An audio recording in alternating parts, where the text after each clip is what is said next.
afternoon everyone. So ang ating video for today ay andito po tayo sa may Alwada Mall guys, dahil kukuha po tayo ng sahod. Yes, may good news po na magkakasahod na po tayo guys. May sahod na po.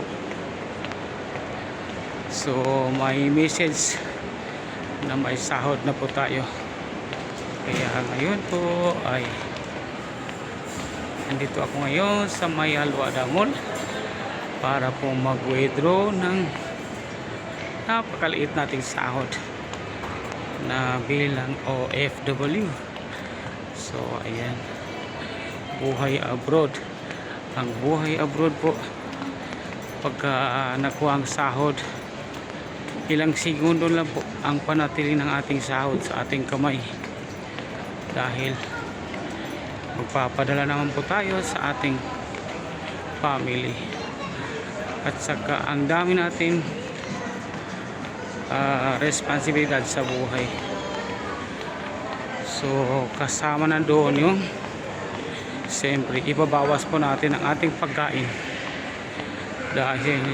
dahil hindi po tayo free sa ating pagkain. Yes, hindi po tayo libre sa ating pagkain. So mag-standby muna ako dito guys habang tayo po nagkukwentuhan. Hindi po tayo free sa ating pagkain. So hindi po tayo libre sa bahay.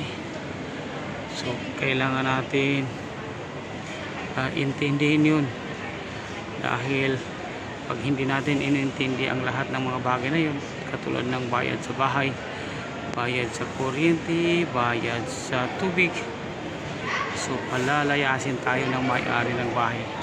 Kaya kailangan po natin ngayon mag-withdraw ng ating sahod para mapanatili po ang lahat ng ating mga obligasyon sa buhay. So ayun guys, laking pasasalamat po natin dahil kahit papaano po ay meron naman po tayong sahod sa ating mga pangangailangan sa araw-araw. So ayun guys, ganun po talaga ang ating buhay bilang isang OFW. So inulit ko po, pasalamat tayo dahil mayroon tayong sahod na kahit na hindi po kalakihan, pagka hawak sa sahod, tabla-tabla lang po. So yun lang pong pasasalamat natin.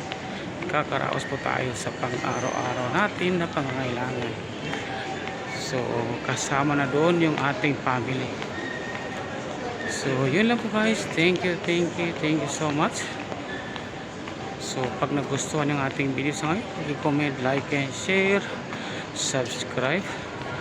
Huwag lang po kalimutan pinutin ang notification bell para sa mga susunod nating video ay ma-update po kayo kaagad. So dito na po tayo mag-withdraw ng sahod. So ayun, mabuhay po tayong lahat.